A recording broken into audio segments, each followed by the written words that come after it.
अखबारों की सुर्खियां आपके बजट को लेकर क्या थी, तो एक बड़ा अखबार है, उसने लिखा था रेल्वेच्या अर्थसंकल्पाकडून निराशा। दूसरी हेडलाइन थी मराठवाड्यातील महत्त्वाच्या प्रकल्पांना ठेंगा, यानी कि मराठी के अंदर ये बताया गया है कि मराठवाड़ा के जो प्रमुख जितने भी प्रोजेक्ट्स हैं उसको ठेंगा दिया गया है करके ये बड़े बड़े अखबारों की सुर्खियां थी। उसी दिन साउथ सेंट्रल रेलवे के अधिकारियों ने बड़ी खुशी जाहिर की थी और ये कहा था कि साउथ सेंट्रल रेलवे को बहुत पैसा दिया गया है। मंत्री जी, मैं ये मानता हूं कि आपने बिल्कुल बहुत ज़्यादा पैसा दिया था। आपने साउथ सेंट्रल रेलवे को इस बजट के दौरान 6,798 करोड़ रुपये दिए, लेकिन हमारे हिस्से में क्या आया है मंत्री जी, अगर मैं आंकड़े आपको बताऊंगा तो आप भी हैरान हो जाएंगे और शायद आप भी अपने रेलवे के अधिकारियों से ये पूछेंगे कि ये जो सांसद ने ये जो आंकड़े बताया है कि यह सही है कि नांदेड़ डिवीजन जो second highest profit making division है साउथ सेंट्रल रेलवे का, उसको महज कितना पैसा दिया गया है, तो 98 करोड़ 75 लाख एंड 2,000 रुपीस। मैं एक बार फिर से दोहरा रहा हूं मंत्री जी कि शायद आपको भी यकीन नहीं होगा, क्योंकि मुझे भी यकीन नहीं हो रहा था जब मुझे ये बताया गया था कि 98 crore rupees 75 lakh and 2,000 rupees सिर्फ नांदेड़ डिवीजन को दिया गया है। और ये कितना होता है टोटल बजट का? Less than 2%, and to be specific 1.45% आपका जो साउथ सेंट्रल रेलवे को बजट दिया गया है उसमें से महज 2% से भी कम पैसा नांदेड़ डिवीजन को दिया गया है। अध्यक्ष महोदय, परभनी मनमाड़ ये इतना बड़ा इंपॉर्टेंट हमारे लिए, इस पूरे मराठवाड़ा क्षेत्र के लिए, इसकी डबल लाइन के लिए न जाने कितने सालों से हम कोशिश कर रहे हैं। 2013-14 के अंदर रेलवे के ब्लू बुक के अंदर इसको इंक्लूड किया गया था। अब पता चल रहा है 2018 के अंदर आरटीआई का एक रिप्लाई के जरिए पता चला है कि इसको हमने शेल्फ कर दिए हैं, जबकि हकीकत ये है कि ये वो सेक्टर है कि जहां पर आपको 2.5% का प्रॉफिट मिलता है रेलवेज का। आरओआर इसका अगर प्रॉफिट में पॉजिटिव के अंदर भी होने के बावजूद भी ये डबल लाइन हमको क्यों नहीं दी जा रही है, हमें आज तक समझ में नहीं आ रहा है। इस बजट के अंदर हमें बड़ी उम्मीद थी कि ये हमें इसका कहीं ना कहीं से कुछ ना कुछ तो बजट आप देंगे करके। दूसरी बात यह है कि आप ये दावा करते हैं कि आपकी सरकार जब से आई है हजारों किलोमीटर लाइन नई बिछाई जा रही है। औरंगाबाद से 40 गांव महज 88 किलोमीटर्स का है।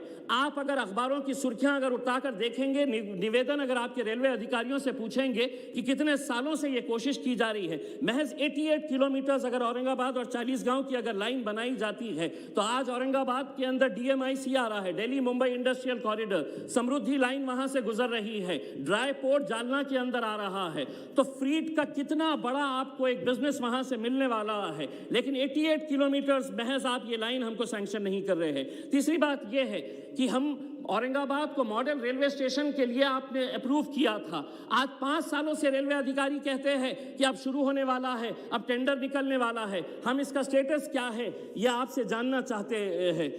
मंत्री जी, हम आपको ये बताना चाहते हैं कि अगर हर फैसला, अगर आप आरओआर रेट, आपका आरओआर के हिसाब से अगर आप लेंगे तो मराठवाड़ा को कभी भी इंसाफ नहीं मिलने वाला है, क्योंकि मराठवाड़ा एक ऐसा क्षेत्र है जो पिछड़ा है। और अगर आप हर चीज अगर फायदे और नुकसान के हिसाब से देखेंगे तो ये पिछड़े एरिया जो है ये कब आगे बढ़ेंगे, कब तरक्की के अंदर आएंगे और कब आपके नारे के अंदर शामिल हो जाएंगे कि हम आपका सबका साथ और सबका विकास कर रहे हैं। एक तो ये है कि औरंगाबाद को नई रेलवे लाइन मिलती नहीं है।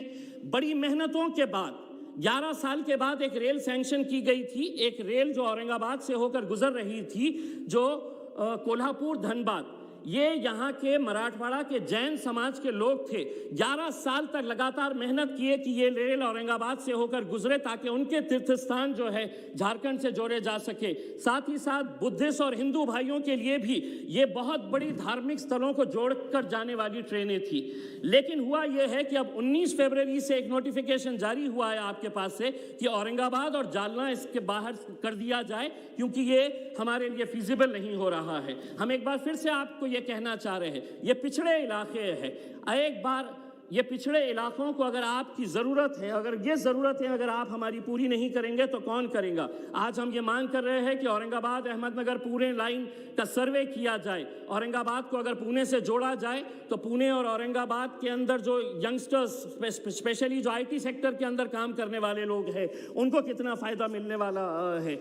अध्यक्ष महोदय, मैं एक बात कहना चाहता हूँ, जब मंत्री जी पीयूष गोयल साहब जब रेलवे मंत्री बनाए गए थे तो पीयूष जी हम भी बड़े खुश हुए थे।